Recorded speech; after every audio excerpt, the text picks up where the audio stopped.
Nearly 200 earthquakes were recorded in Yellowstone National Park in the past 2 weeks. We end here tonight with a sleeping giant, an ancient supervolcano. It's starting as a hotbed of geothermal activity. Yellowstone National Park is no stranger to earthquake tremors and steamy eruptions. But in recent weeks, the park has seen an alarming rise in seismic activity, with hundreds of earthquakes rattling its geysers and thermal pools. Now, a Yellowstone official is issuing a serious warning. Could this be the beginning of a larger eruption? To get this answer, we will have to explore the simmering heart of Yellowstone and confront the unsettling prospect of a potential volcanic catastrophe. For over 11,000 years, Native Americans have called the Yellowstone region home. But it wasn't until the late 1860s that organized exploration began, with visits by mountain men marking the early 19th century. The park's management initially fell under the U.S. Department of the Interior, overseen by Columbus Delano. However, it was the U.S. Army that took charge from 1886 to 1916, managing Yellowstone for 3 decades.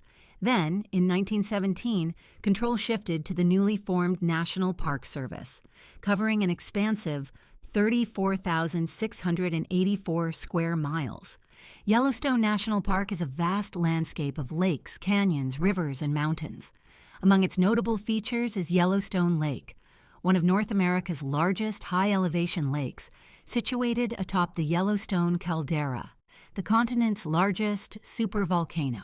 Yellowstone's significance extends beyond its geological wonders. It serves as the heart of the greater Yellowstone ecosystem, one of the last remaining nearly intact ecosystems in the Earth's northern temperate zone.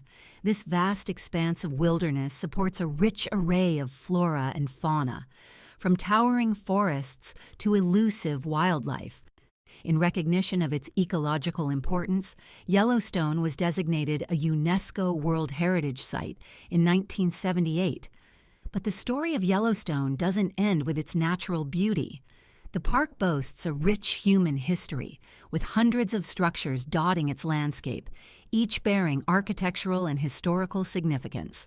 Moreover, researchers have meticulously examined over 1,000 indigenous archaeological sites within its boundaries, shedding light on the ancient civilizations that once thrived in this remarkable region. But what lies beneath Yellowstone's serene surface? Among the park's inhabitants are hundreds of species of mammals, birds, fish, reptiles, and amphibians, including some facing the threat of extinction. The vast forests and grasslands provide a home to unique plants, adding to the park's ecological richness. Known as the largest and most renowned megafauna location in the contiguous United States, Yellowstone is home to iconic species such as grizzly bears, cougars, wolves, and free-ranging herds of bison and elk. Among them, the Yellowstone Park bison herd stands out as the oldest and largest public bison herd in the country. Yet, amidst this vibrant ecosystem, nature's power asserts itself.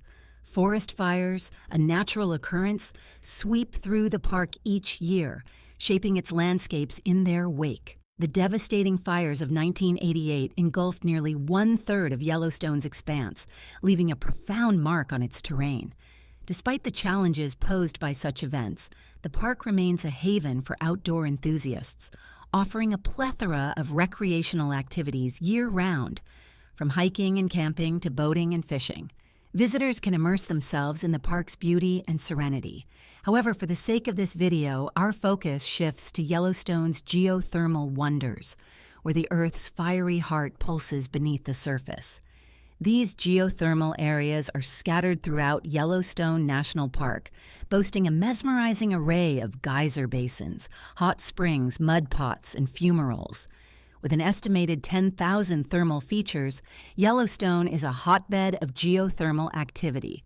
A study completed in 2011 identified a total of 1,283 geysers in the park, with 465 of them active in an average year.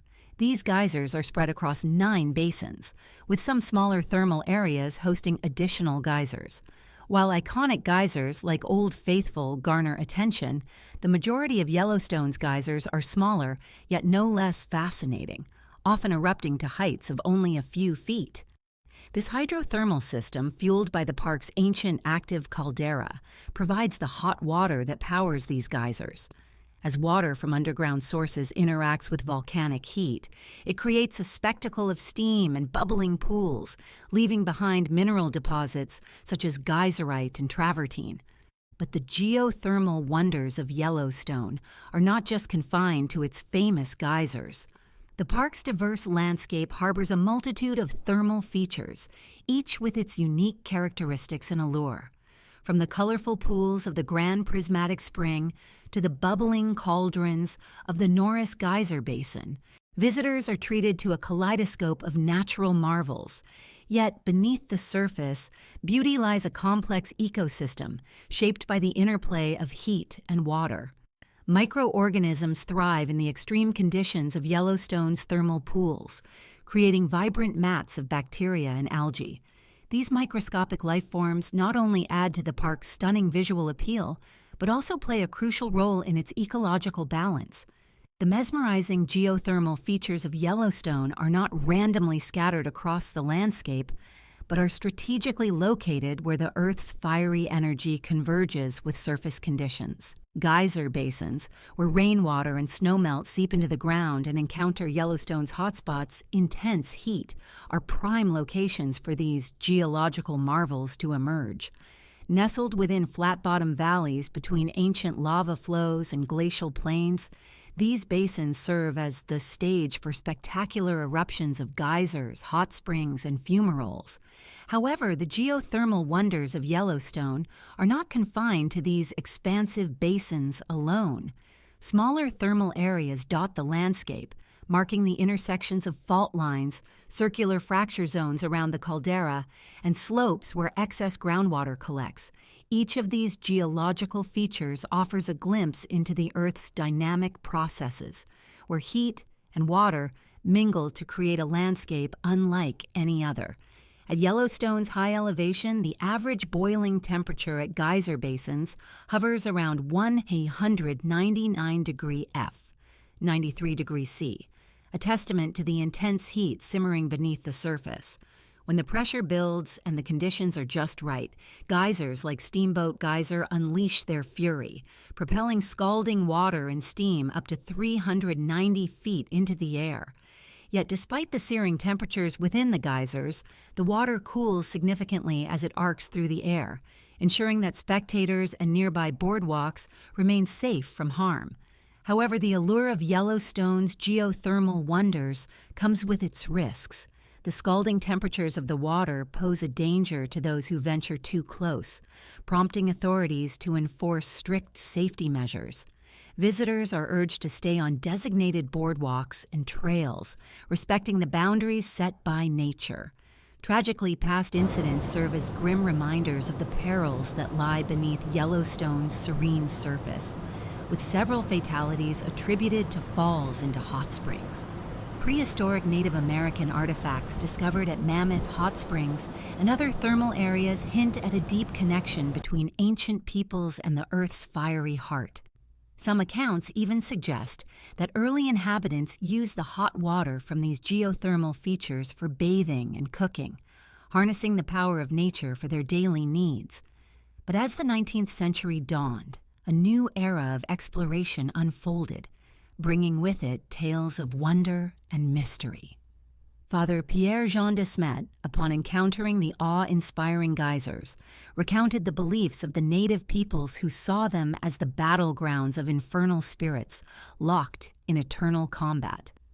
Even the famed Lewis and Clark expedition, venturing north of Yellowstone in 1806, encountered locals who shunned the caldera's depths, fearing the thunderous roars that echoed from within and the wrath of the spirits that dwelt there.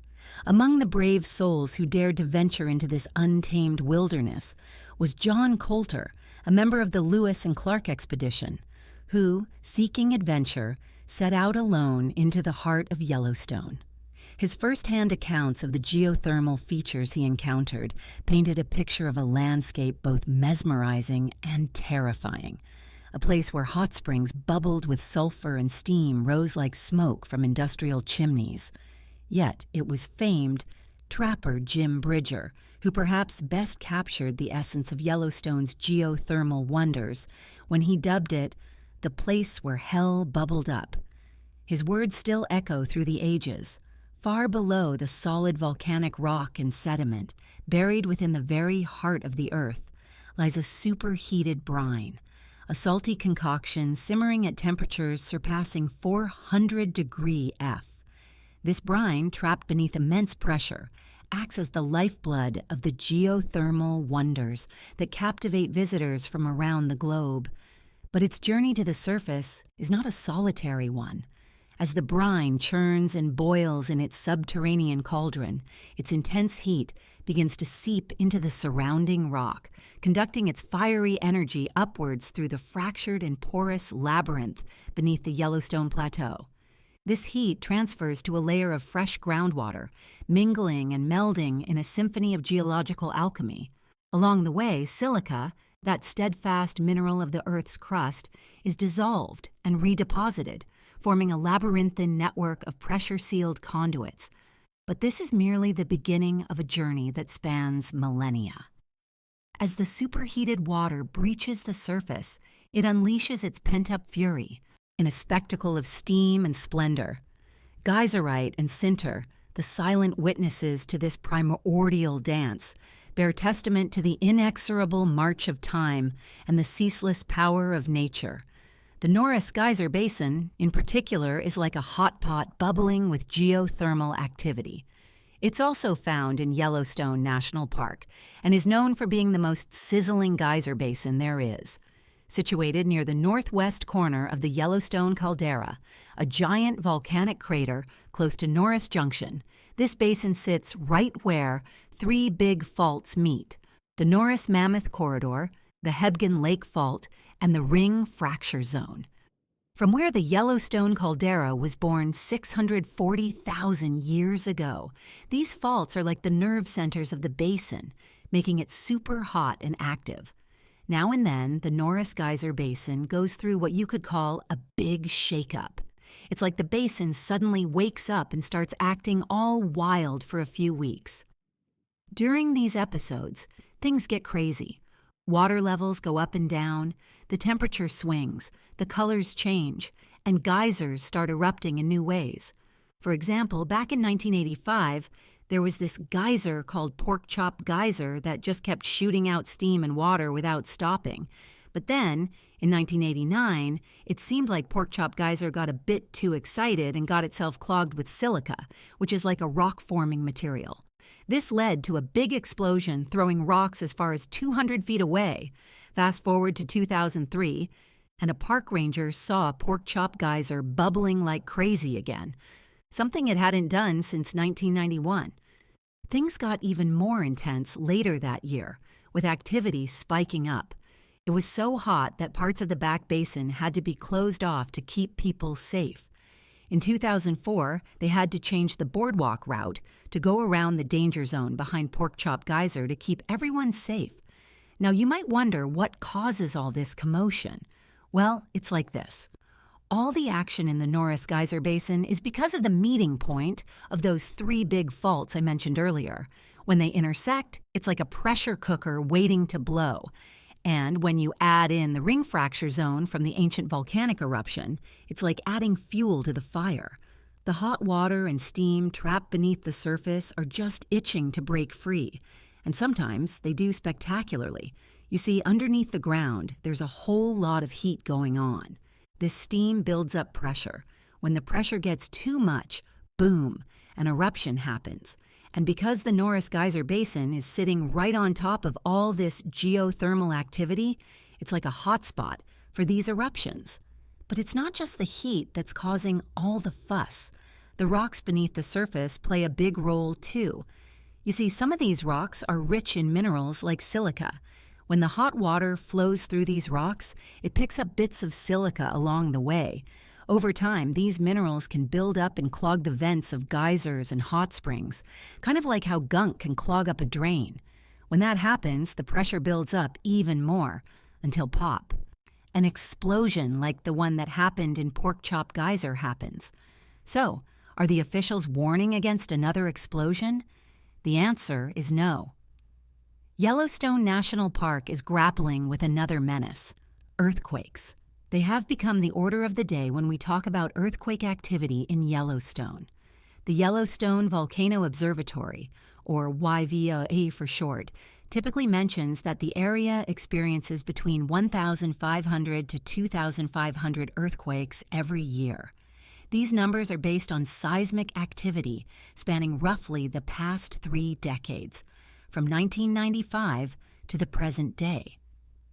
But here's the twist. Yellowstone doesn't play by the rules of predictability. It's like a roller coaster ride, with its seismic activity fluctuating wildly from year to year. For instance, in 2017, it was a wild ride, with a whopping 3,427 earthquakes shaking things up. Contrast that with 2011, where it was a bit quieter, with only 78 events rumbling through the region. Now, let's delve into why these earthquakes happen in the first place. Take the Earth's crust as a giant jigsaw puzzle, with pieces constantly shifting and moving against each other along the edges of these puzzle pieces, known as tectonic plates. Earthquakes occur when stress builds up due to this movement. Yellowstone sits atop one of these hotspots where the Earth's crust is under immense pressure from both the movement of these plates and volcanic activity bubbling below the surface. Eventually, this pressure becomes too much to bear, and the rock along fault lines gives way, releasing pent-up energy in the form of seismic waves. These seismic waves ripple outwards, like the splash from a stone tossed into a pond, causing the ground to shake as they travel through the earth.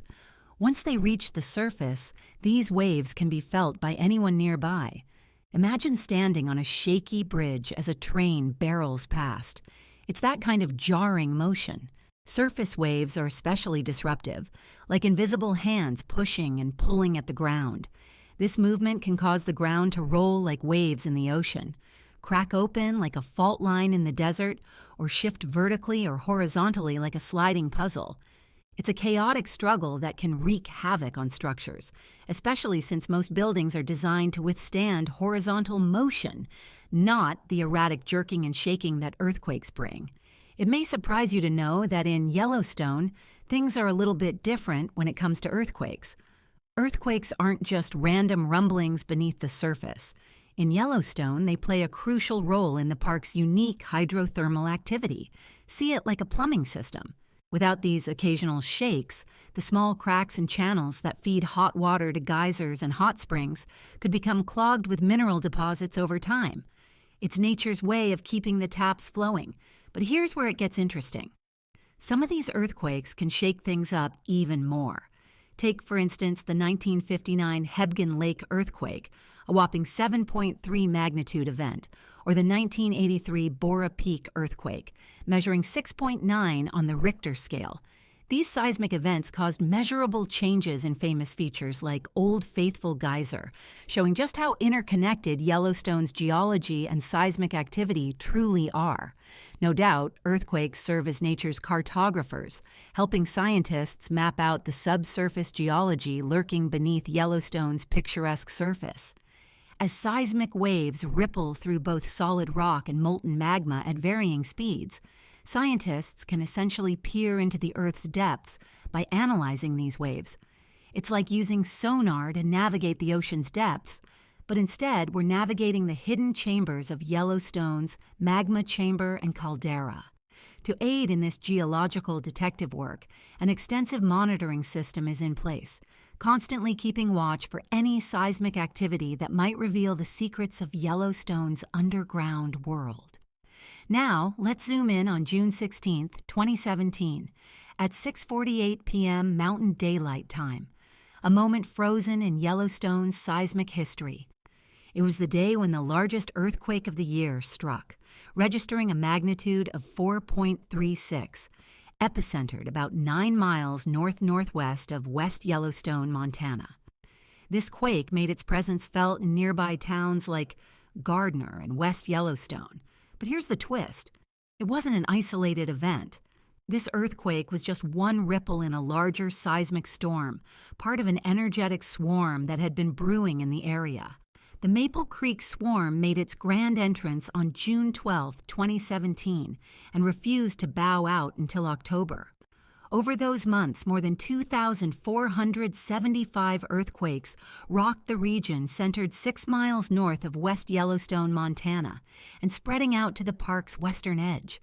It's like Yellowstone was putting on its own fireworks display, albeit underground. Scientists say that earthquake swarms are like a flurry of earthquakes happening in rapid succession, like a series of fireworks lighting up the night sky. And Yellowstone is no stranger to these dramatic events. The biggest swarm on record rattled the park in 1985, with over 3,000 earthquakes shaking things up over just 3 months. The drama didn't stop there. In 2009, near Lake Village, and again in 2010, between the Old Faithful area and West Yellowstone, hundreds of quakes rumbled through the region during swarms. What causes these seismic spectacles? Scientists believe it's all about pressure. Pressure shifting and changing within the Earth's crust, driven by the movement of hydrothermal fluids beneath the surface. It's like a volcanic dance, with the ground itself moving to the rhythm of nature's beat. But here's the kicker. While we can track these swarms and study their patterns, predicting exactly when and where they'll happen is still a puzzle we're trying to solve. And now you might be wondering, why do we base the range of normal seismic activity on data from 1995 to the present, even though Yellowstone has been monitored since the early 1970s? Well, here's the scoop. The seismic network has evolved and expanded over the years. A peek at a plot of earthquakes in Yellowstone over time shows a spike in seismic activity around 1995. But before 1995, the Yellowstone Seismic Network had fewer monitoring stations. But come 1995, there was a major upgrade, a surge in both the number of stations and the technology they wielded, including fancy new data transmission methods. This upgrade allowed them to detect and locate more earthquakes, especially those on the smaller end of the magnitude scale. So, while it may seem like seismic activity skyrocketed in 1995, it's just because they got better at spotting the quakes that were always there. Speaking of magnitudes, earthquakes below a 3.0 on the Richter scale usually fly under the radar, unnoticed by most people. It takes a magnitude, 4.0 or higher, to start causing some structural damage, and a magnitude 6.5 to make the ground itself rupture. While quakes above magnitude 6 are rare in Yellowstone, they have occurred in the past.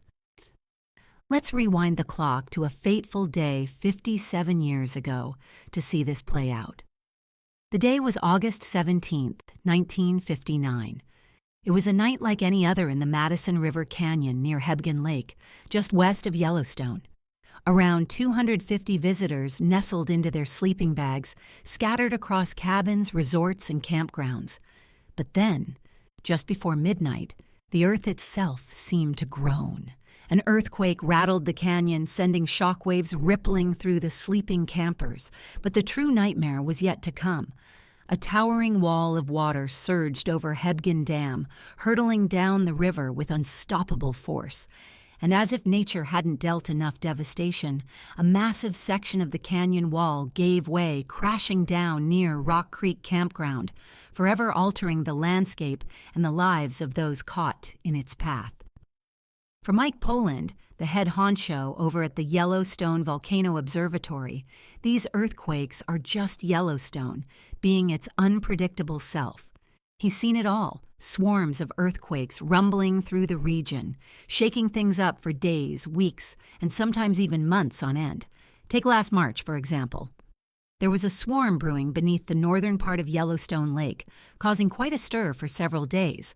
Among the tremors were a few hefty 3.0 magnitude earthquakes, making their presence known with each rumble. And let's not forget the crown jewel of seismic events in 2023, the largest earthquake of the year, a star player in that very swarm. Now, fast forward to some weeks ago, when two 3.1 magnitude quakes, decided to make a splash. But don't let the quiet day in between fool you. Poland warns that the swarm might not be over just yet. You see, a swarm isn't just a continuous barrage of shaking, it's more like a concentrated burst of seismic activity in one spot over some time. In Yellowstone, these swarms usually stick around for at least a few days, maybe even stretching into weeks. They come in waves, with moments of calm followed by sudden pulses of activity. And sometimes they can linger for months on end, gradually fading away into the background noise of Yellowstone's restless geology. In December 2023, the University of Utah's seismograph stations were buzzing with activity, picking up a total of 89 earthquakes in the Yellowstone region. These weren't isolated events either. Several of them were part of 3 separate swarms detected throughout the park, each packing its seismic punch with as many as 16 quakes in a single swarm. The thing is, when Yellowstone starts to shake, it's easy to point fingers at the mighty supervolcano that shaped the park's stunning landscapes. However, according to Poland, the park's seismic and volcanic activities are often unrelated. You see, earthquakes usually kick off along the edges of the Earth's tectonic plates, where these massive puzzle pieces grind against each other, releasing pent-up energy in the form of seismic waves. Now, while many volcanoes hang out along these plate boundaries, Yellowstone's caldera plays by its own rules. It's not situated along a typical fault line. Instead, it's a hotspot, a fiery cauldron bubbling deep beneath the Earth's surface. But don't let Yellowstone's lack of fault lines fool you. Minor fractures still lurk beneath the surface, weaving their way through the park's rugged terrain. These faults, though not always visible to the naked eye, are very much active, like the Teton Fault sneaking in from the south, or the ones darting out of the caldera area to the north, slicing through Paradise Valley and beyond. Now, most of the quakes we pick up in Yellowstone, like those 2 3.1 magnitude rumblers in January, are simply the result of good old-fashioned fault line activity. It's like the Earth's way of stretching its muscles, adjusting to the pressures deep below. But when it comes to earthquake swarms, well, there's usually more to the story. You see, when water gets in on the action, things can really start shaking.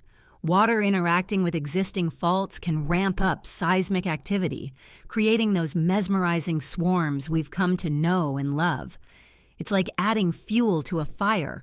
Water lubricates the faults, making them more prone to slipping and sliding. And in Yellowstone, where hydrothermal activity is as common as Old Faithful's eruptions, it's a recipe for seismic spectacle. If earthquakes were to escalate further at Yellowstone, there are several implications to consider. Firstly, increased seismic activity could indicate the movement of magma beneath the surface, potentially leading to an eruption. While the likelihood of an eruption is still considered low, heightened earthquake activity would undoubtedly raise concerns among scientists and officials monitoring the situation. One major implication of escalating earthquakes at Yellowstone is the potential for damage to infrastructure and property in the surrounding areas. While Yellowstone itself is relatively sparsely populated, the region is home to several towns and communities that could be affected by increased seismic activity. Buildings, roads, and other critical infrastructure could be damaged or destroyed, posing significant challenges for residents and emergency responders. Another implication is the potential for disruptions to essential services, such as water and power. Earthquakes can damage pipelines, power lines, and other critical infrastructure, leading to disruptions in service that could last for days or even weeks. Ensuring the resilience of these systems and developing contingency plans for maintaining essential services would be crucial in mitigating the impact of escalating earthquakes. Furthermore, officials may need to update and strengthen building codes and infrastructure standards to improve resilience to earthquakes.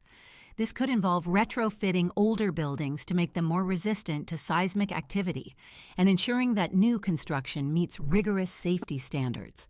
Additionally, investing in disaster preparedness and response capabilities, such as training for emergency personnel and developing evacuation plans, would be crucial in minimizing the potential impact of escalating earthquakes. While we've come a long way in understanding earthquakes, Predicting exactly when and where they'll strike is still a puzzle we're trying to solve. Yellowstone, with its unique blend of geological features and volcanic activity, adds an extra layer of complexity to this puzzle. So, while we can track the number of earthquakes and study their patterns, we're still on the edge of our seats, waiting for the next surprise Yellowstone has in store. Will it be a quiet year, or will the ground beneath our feet come alive with a flurry of seismic activity? Only time will tell, keeping us on the edge of our seats, waiting for the next chapter in Yellowstone's seismic saga.